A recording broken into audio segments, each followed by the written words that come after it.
Photos ഒന്ന് കാണിച്ചു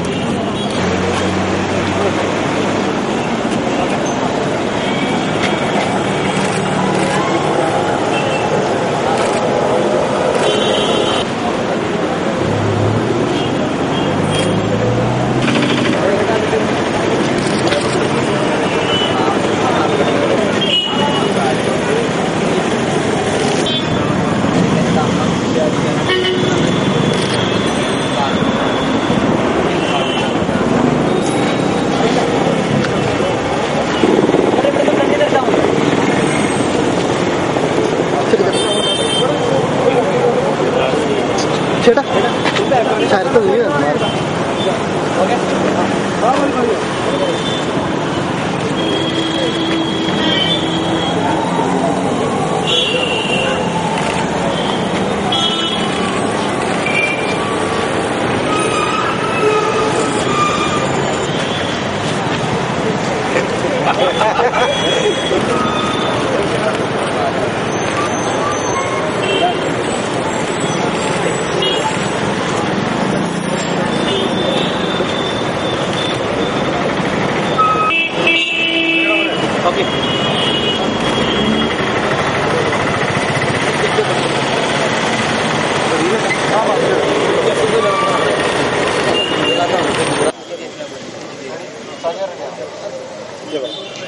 സത്യം പറഞ്ഞാൽ വളരെയധികം സന്തോഷത്തോടുകൂടിയും അതുപോലെ തന്നെ അഭിമാനത്തോടുകൂടിയും നിൽക്കുന്ന ഒരു നിമിഷമാണ്.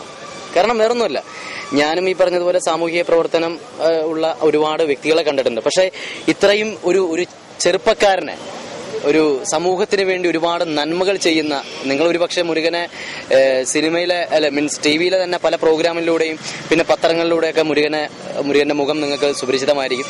ഒരുപാട് നന്മകൾ ചെയ്യുന്ന ഒരു വ്യക്തി തന്നെയാണ് മുരുകൻ. കാരണം ഒരു ഓട്ടോക്കാരൻ വിചാരിച്ചാൽ ഒരുപാട് നന്മകൾ ചെയ്യാൻ കഴിയും എന്നുള്ളതിന്റെ ഉത്തമ ഉദാഹരണമാണ് മുരുകൻ. ഈ സമയത്താണ് നമ്മളൊക്കെ സ്വയം അഹങ്കാരികളാണെന്ന് തിരിച്ചറിയുന്നത്. കാരണം ഇത്രയേറെ സാഹചര്യങ്ങൾ നമുക്കുണ്ടായിട്ടും നമ്മൾ സമൂഹത്തിന് വേണ്ടിയിട്ട് ഒന്നും ചെയ്യുന്നില്ല. അപ്പൊ എല്ലാവിധ ആശംസകളും മുരുകന് നമ്മൾ നൽകുന്നു. അതുപോലെ തന്നെ ഞാൻ മിമിക്രിയിൽ നിന്ന് വന്നവനാണ്, ഒരുപാട് പേരെ അനുകരിക്കാറുണ്ട്. എനിക്ക് തോന്നുന്നു അതല്ല, ഇതാണ് യഥാർത്ഥമായിട്ട് അനുകരിക്കേണ്ടതെന്ന് എനിക്ക് തോന്നുന്നു. എന്ത് തന്നെയാണെങ്കിലും മുരുകൻ എല്ലാവിധ ആശംസകളും. കാരണം സമൂഹത്തിൽ അലഞ്ഞു തിരിഞ്ഞു നടക്കുന്ന ഒരുപാട് കുട്ടികളുണ്ട്. ആ കുട്ടികളെ ചിലപ്പോൾ ചില കണ്ണുകൾ കാണും, ആ കണ്ണുകൾ ചില സ്ഥലങ്ങളിൽ കൊണ്ട് ഏൽപ്പിക്കും. പിന്നെ അവരുടെ സുരക്ഷിതത്വത്തെ കുറിച്ച് നമ്മൾ അന്വേഷിക്കാറില്ല. പക്ഷെ മുരുകൻ അതിനെക്കുറിച്ച് അന്വേഷിക്കുകയും വഴിയിൽ ആര് കിടന്നാൽ പോലും അവരെ വേണ്ട സ്ഥലത്ത് സുരക്ഷിതമായി കൊണ്ടെത്തിക്കുകയൊക്കെ ചെയ്യുന്ന വളരെ നല്ല മനസ്സുള്ളൊരു ചെറുപ്പക്കാരനാണ്. മുരുകന് വേണ്ടി നമുക്ക് പ്രാർത്ഥിക്കാം. മുരുകൻ ചെയ്യുന്ന നല്ല പ്രവൃത്തികൾ നമുക്കും കൂടി ചെയ്യാൻ പറ്റണമെന്ന് ഈ അവസരത്തിൽ ഞാൻ ആഗ്രഹിക്കുന്നു, പ്രാർത്ഥിക്കുന്നു. എല്ലാവിധ ആശംസകളും.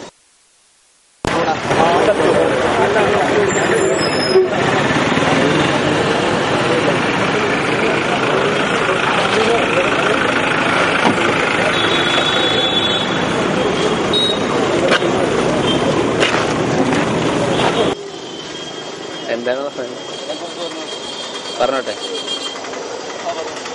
രക്ഷപ്പെടുത്തുന്ന കുട്ടികളെ സുരക്ഷിതമായുള്ള സ്ഥലങ്ങളിൽ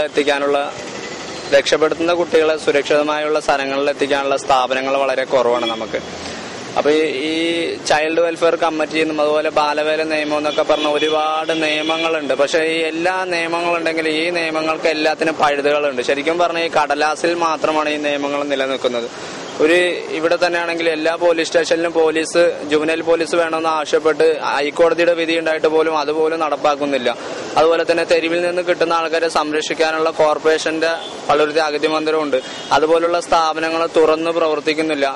ഇതുപോലെ നിരവധി സംഘടനകൾ വേണം. അപ്പൊ ഇത്തരം തെരുവിൽ സംരക്ഷിക്കുന്ന ആൾക്കാർ, അത് മാത്രമല്ല ഇപ്പോൾ കേന്ദ്ര സർക്കാർ ഒരു പുതിയ നിയമം നടപ്പാക്കിയേക്കുന്നതായിട്ട് നമുക്ക് മനസ്സിലാക്കാൻ കഴിഞ്ഞു. ജാതി തിരിച്ചുള്ള ഒരു സെൻസസ് എടുക്കാൻ പോണെന്ന് പറയുന്നു. ഞാനൊന്ന് ചോദിച്ചോട്ടെ, ഈ പറഞ്ഞ ആൾക്കാരോട്, ജാതി തിരിച്ച് സെൻസസ് എടുക്കുമ്പോൾ തെരുവിൽ ജീവിക്കുന്ന ഇവർക്ക് റേഷൻ കാർഡില്ല, തിരിച്ചറിയൽ കാർഡില്ല, ഇവർക്ക് വേണ്ടി ആരാണ് ഈ സെൻസസ് എടുക്കുക? അല്ലെങ്കിൽ ഇവരുടെ ഏത് കണക്കിലാണ് ഇവരെ പെടുത്തുക? അപ്പൊ ഇത്തരം ആൾക്കാർക്ക് വേണ്ടി ഇവരൊക്കെ ഇങ്ങനെ ഇപ്പോഴും ജീവിച്ചിരിപ്പുണ്ടെന്നതിനെ കുറിച്ചിട്ട് പറയാനും അറിയിക്കാനും വേണ്ടിയുള്ള ഒരു സന്ദേശയാത്രയാണിത്.